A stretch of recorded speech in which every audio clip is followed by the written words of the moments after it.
Giho urumva umeze tarongoesha wowe utazi igihozo cyangwa se umubarirwa umwumva gusa dore n'uwo nguwo umukobwa mwiza ukenyeye waberewe wambaye umushanana gihozo ni umukobwa rwose usa neza ugaragara neza cyane dore uko bakomeza begera imbere n'abasaza be babiri bamufashe asa neza mana we data we mbigenze nte mukobwa mwiza ntacyo nakora bamaze kugutanga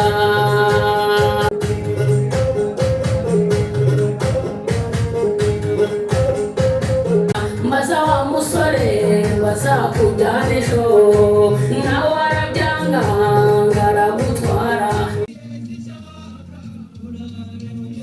ati mukunzi mwiza uwatore guturiza umutima wanjye akaramata wowe nihebeye wowe tuzibanira akaramata nagira ngo nereke ababyeyi nereke imiryango ko ari umukobwa uzi gutanga keya kurusha abandi mashyi menshi cyane.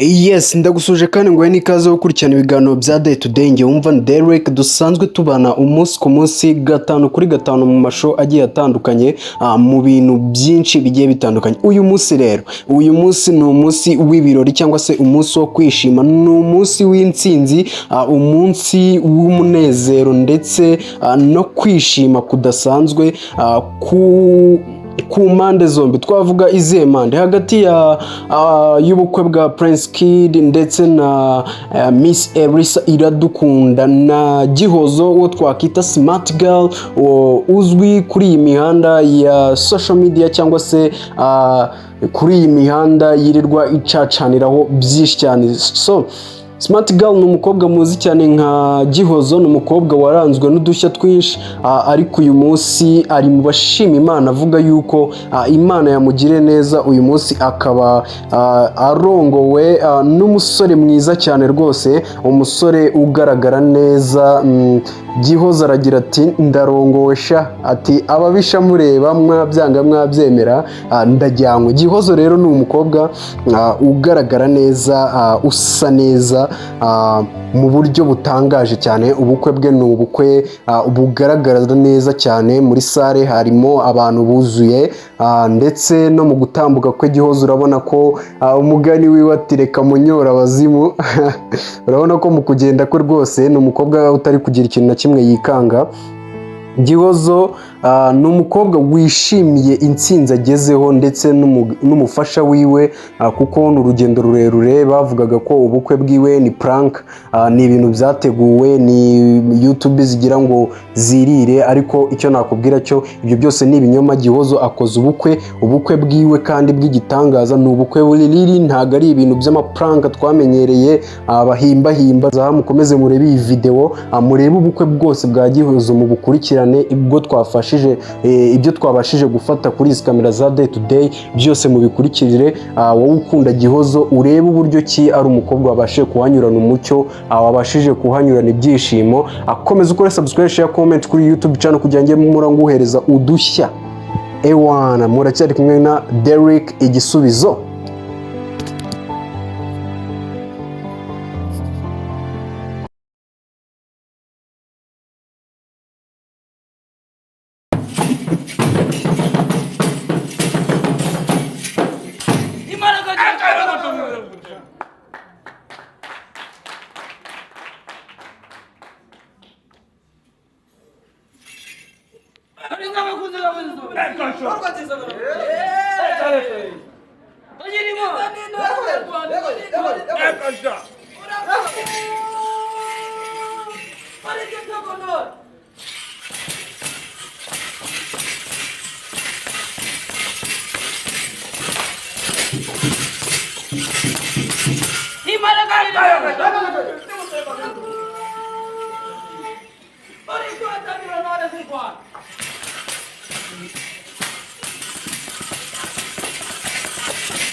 ejo hari ubundi bukwe bwabaye bw'umwe mu basitari hano mu Rwanda yitwa Prince Kid, nawe ni ubukwe bwagiraniwe cyangwa se ni umuntu wahizwe.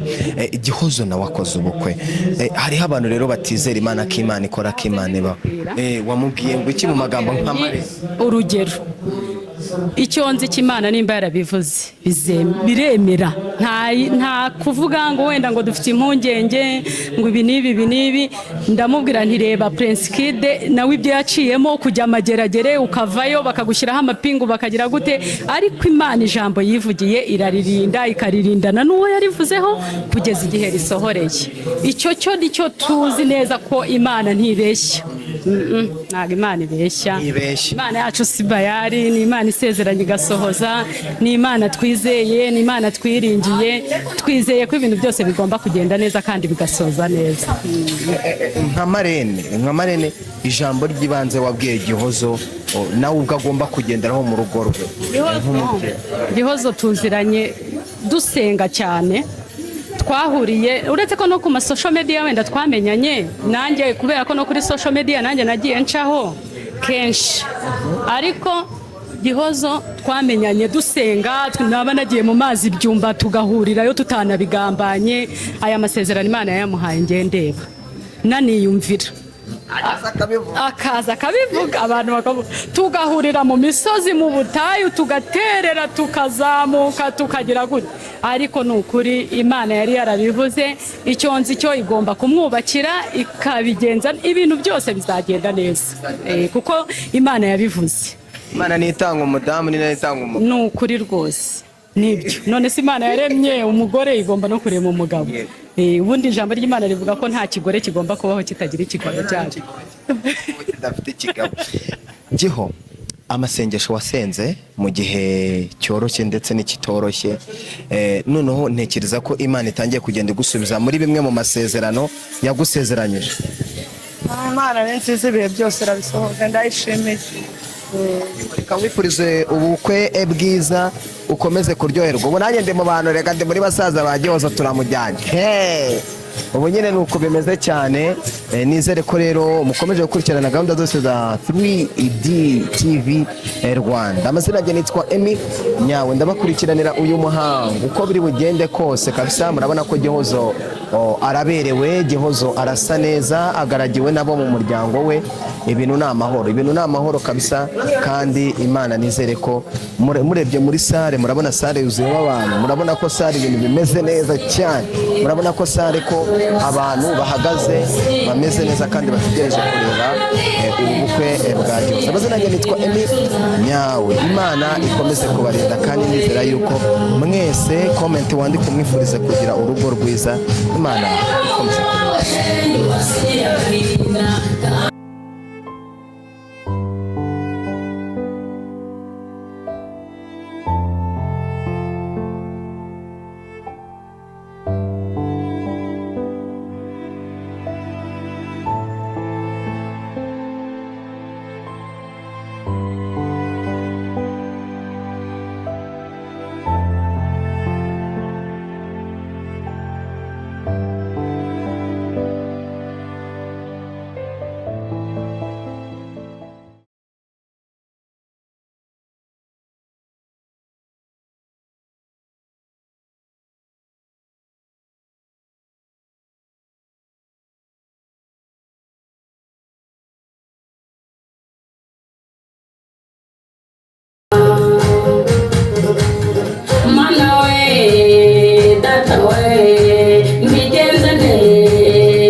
Ntacyo nakora bamaze kugutanga, mwana we baramutwaye, niwe watekaga shenge none baramutwaye, niwe wavomaga none baramujyanye, yakuburaga none baramutwaye.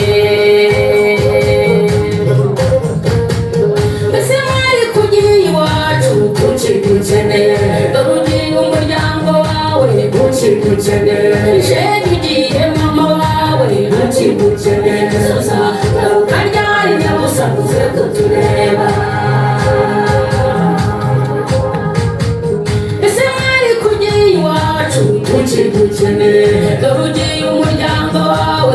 akigukeneye ishenye ugiye mama wawe akigukeneye soza garuka ryari nyabusa kuze kutureba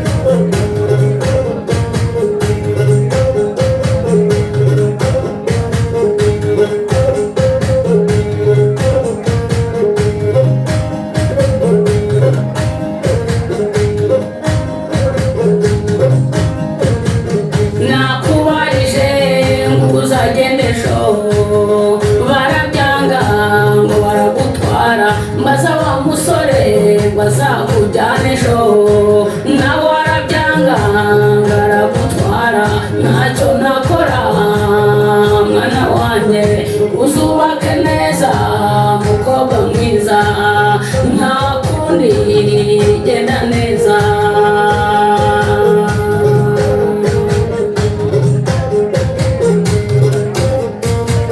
nakubarije ngo uzagende ejo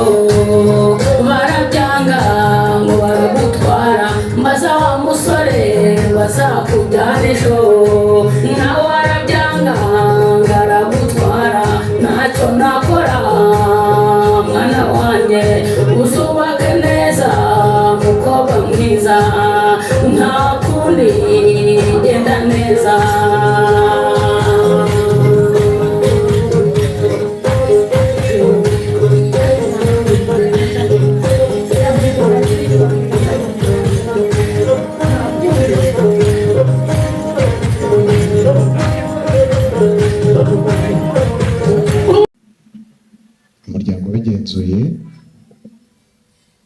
usanga tujya ku kwita uw'Imana twari tuvuze ko igihe kimwe uzava iwacu ukajya iwawe ibyo bikaba umugambi Imana yakugambiriyeho kera tutabizi ariko ikaba ibisohoje none abari aha bose bahuze ibiganza bagushimire iyo Mana warayoboshye wubashye Imana niyo mpamvu icyagombaga kwitambika umugambi wayo yagikuyeho kugira ngo uyu munsi useruke mu gitaramo gusa gutya ndeba murebe se warize warijijwe n'iki ko nzi ko bagusohokanye mu ndirimbo z'ibihozo baraguhoza ukanira ariko kandi urashimangira izina rya Gihozo uko nguko uhojejwe na ba nyoko wanyu n'abagutanze gushaka niko nawe ugiye guhoza abandi ko habere maze uhumure aya marira warize ntabwo ari ay'umubabaro n'ay'ibyishimo n'ubundi umukobwa utarize aba ari inkunguzi ugende wubake umenye ubwenge mu gihe gikwiriye natwe tuzabona abuzukuru tumukomoyeho yewe Jide wa mfura we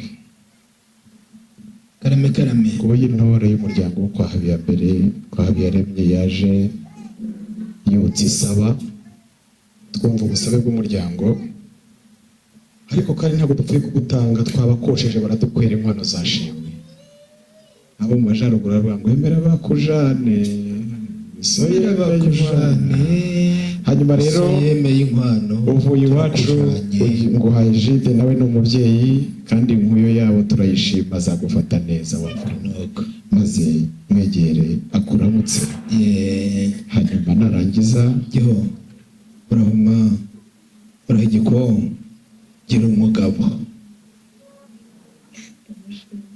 umwana yarageze igihe maze rero Jide wa mfura we uyu mukazana umusubize mu mujisho w'abasaza be yego umuhungu wawe nataba ikigwara arahiko kagira Imana uko nuko Olivier ngize ntikisha hanyuma nushaka uzarambuye amaboko ukoreye ngo n'icyo nkwereka akazi ko karahari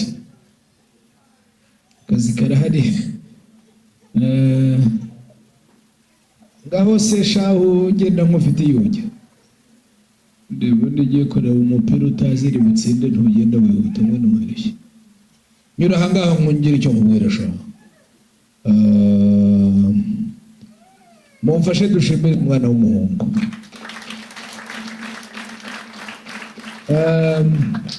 dore ikintu tugushimiye rero tugushimiye ko utuzaniye umukazana utwizihiye tutazareba turirire ko bwira mu mvugo zo hakurya y'imipaka bamwita cyawusigo.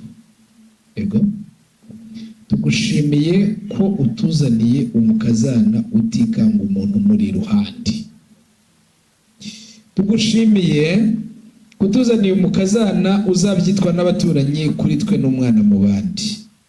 Maze rero yewe muri kamere yanjye sinkunda kurebuzwa abana biramukanyiriza uko ngana uku, ngiye kuba ninywera inzoga.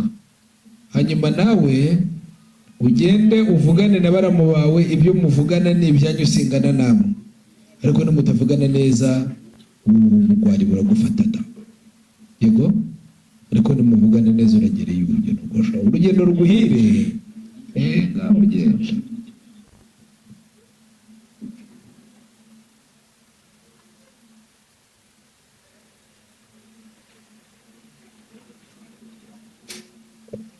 Arakoze cyane umubyeyi Jide ndetse n'umubyeyi Muhire. Wese amuha ikiganza. Wa mutoza w'intore twashimye ati amagambo masa ntanyura amatwi, izi ni intore mu muryango zishimire babashe kugushyikiriza mushiki wabo. Inkwano zashimwe rero mu mushyikiriza Gihozo, kandi namwe arabashimiye ko muri intore nziza.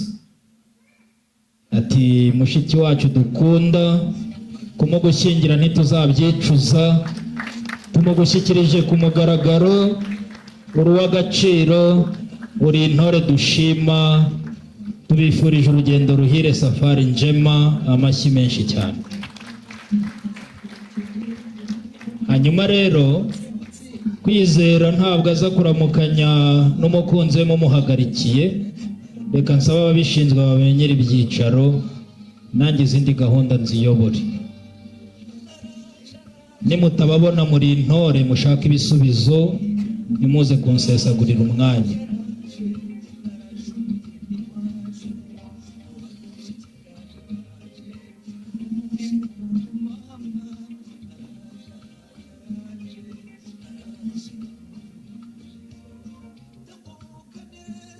Kwizera ibikorwa byose uza gukora nta guha uburenganzira, uraza gukora repeshaje.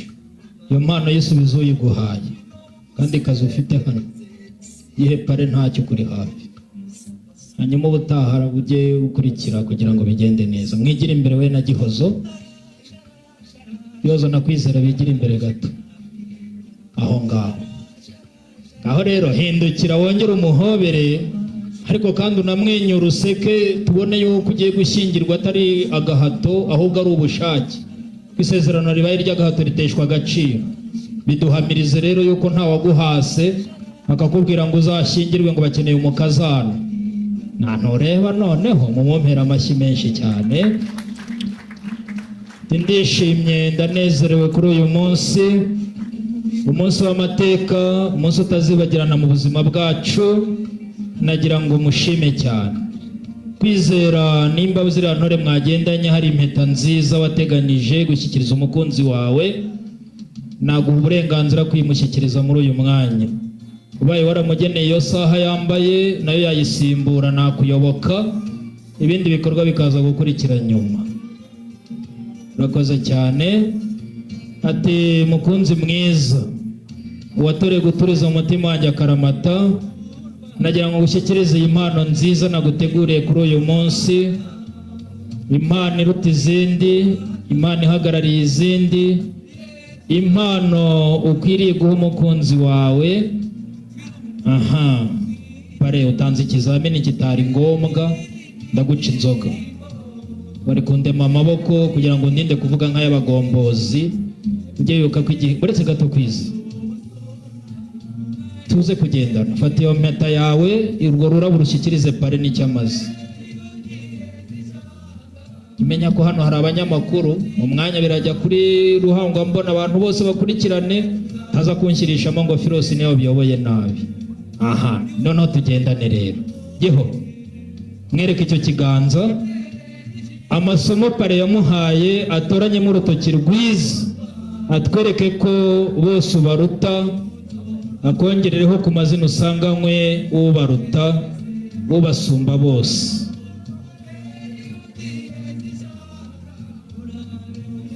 Ati mukunzi mwiza, uwatore guturiza umutima wanjye akaramata, wowe nihebeye, wowe tuzibanira akaramata. Nagira ngo nereke ababyeyi, nereke imiryango ko ari umukobwa uzi gutanga keya kurusha abandi. Mashyi menshi cyane. Aha, si ibyo gusa, noneho kwizera iriya mpano wamuteguriye, nagira ngo uyimushyikirize. Uwaguhaye araguheta, best man wamushyikiriza urwo rurabo kugira ngo bigende neza. Mukunzi wanjye, uko ubu busitani butoshye ni kurwo ngukunda rutazigera rucuya. Warakoze kuntoranya mu bandi, ndagukunda cyane, ndagukunda akaramata, uruwanjye nihebeye, bifurije urugo ruhire. Nagira ngo nsabe Gihozo iyo mpano baguhaye uyakire na yombi, kandi use n'umwegera undinda ayo mazamu kugira ngo iyo foto ize kutubera. Utabafitiye ishyari hano aze kubaha amashyi. Aha, Giho ya mpano yishyikiriza uwo mutozo kuri ibumoso, muhagarare mundeba. Okay, gutyo. Ariko mwigira imbere, umwanya nabahaye n'uw'imbere gatoya aho ngaho. Kwizera atuwaguhaye araguheta, ntabwo ari impano yonyine naguteguriye. Sabe uriya muhereza wagendanye na Kwizera umushyikiriza impano yateguriye Gihozo.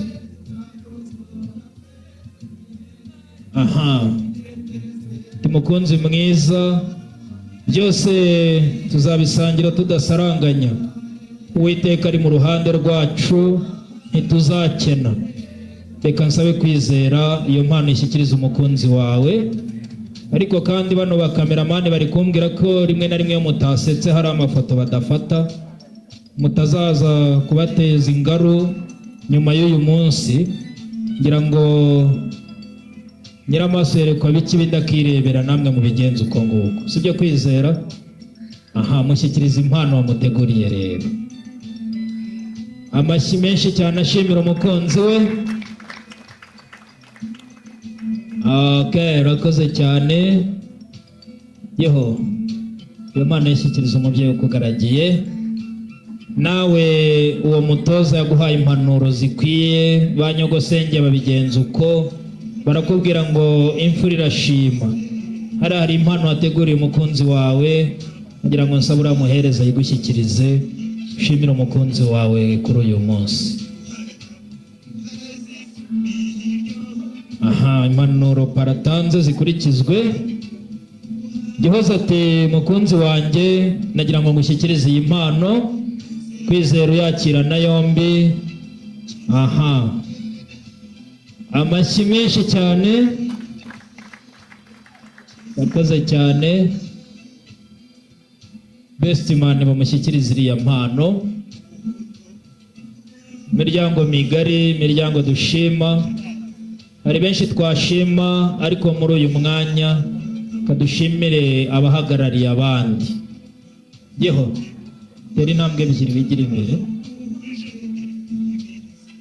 na Kwizera bigenza uko. Maze munyemerere mu kibero mbagomba ntimwongere gusubira inyuma, sibyo? Mubyeyi wacu, mubyeyi Kanimba Esdras, mubyeyi dushima, kuri uyu mwanya dutewe ishema no kugutaka mu ruhame, kubera agaciro ufite mu muryango mugari, kubera agaciro ufite mu gihugu n'imahanga. Urera abakura kandi indangagaciro utanga zirashimwa. Nagira ngo nyemere mu kibero tukugomba utere intambwe, bari abantu bahesha umugisha nabo bagushimire.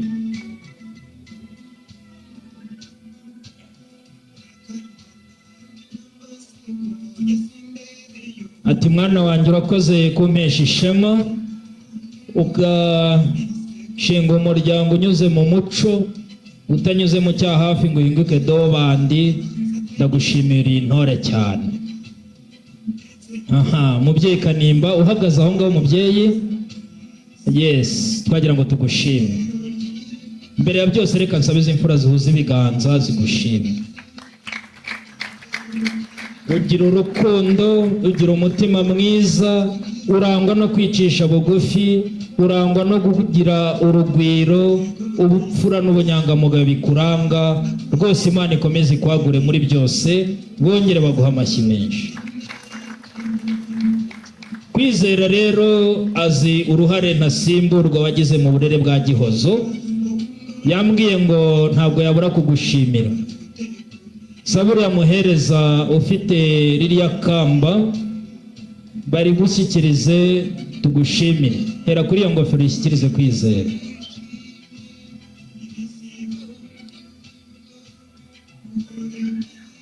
Kwizera, nta mugabo utsinda undi, uyu mubyeyi mwambika iyo ngofero y'icyubahiro, y'agaciro. Tumushimire tubikuye ku mutima, bimwambike Kwizera. Ntabwo mva Ikinyarwanda cyangwa bivuge mu ndimi z'amahanga, ariko nkunda Ikinyarwanda kuzirusha, nubwo nazo zemeye mu itegeko nshinga, cyane cyane mu ngingo ya 8. Bakoze cyane. Hanyuma ati mubyeyi uri umutonzi, hari inshyimbo ugiye yitwaza ugiye mu mashyo yawe, reka bari abahereza nabo bayigushyikirize. Photographe amabwiriza aze kuba makeya kugira ngo bize kurushaho kuba byiza. Duhurize ibiganza kuri iyo mpano twese na Gihozo. Okay, ariko amashyi muyakube kabiri.